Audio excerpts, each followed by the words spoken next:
Vendredi 7 juillet dernier, les avocats d'Angelina Jolie ont déposé une plainte conventionnelle concernant l'affaire du domaine viticole que leur cliente avait acheté avec son ex-mari, Brad Pitt, en 2011. Lundi 10 juillet, comme le rapportent nos confrères anglo-saxons de Page 6, l'actrice de 48 ans a déposé des documents judiciaires dans lesquels elle ne mâche pas ses mots envers le père de ses enfants. Elle a notamment déclaré, cash, s'il a sans doute visité les vignobles pour admirer le travail des ouvriers français qui ont fait le succès de l'entreprise, Pitt n'est pas un vigneron.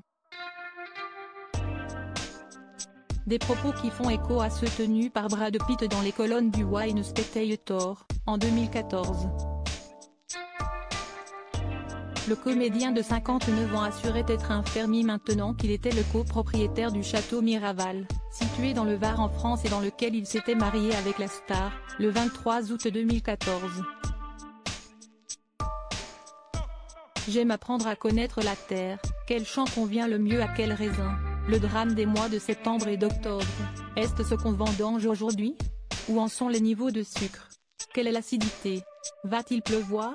C'est une véritable école pour moi, lançait-il avec fierté, en précisant que pendant les mois suivant la récolte, il aime, nettoyer la forêt et promener sur le terrain. Frontale, Angelina Jolie a désormais remis en question les mots de son ex-époux en qualifiant de ridicule le fait que l'acteur aurait construit l'entreprise pendant des années, comme il le prétend. Supérieur à Brad Pitt, l'évolution de son style en 40 imagé de part du domaine vendu par Angelina Jolie il y a près de 2 ans. Pitt est un acteur, pas un vigneron.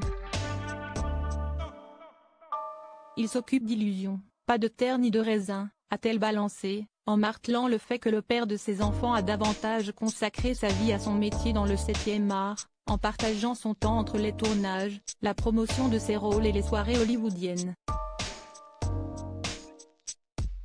Pour rappel, Angelina Jolie a vendu ses parts du domaine provençal en octobre 2021, au groupe viticole Tenute del Mondo, qui est donc devenu le copropriétaire avec Brad Pitt et sa société Mondo Bongo.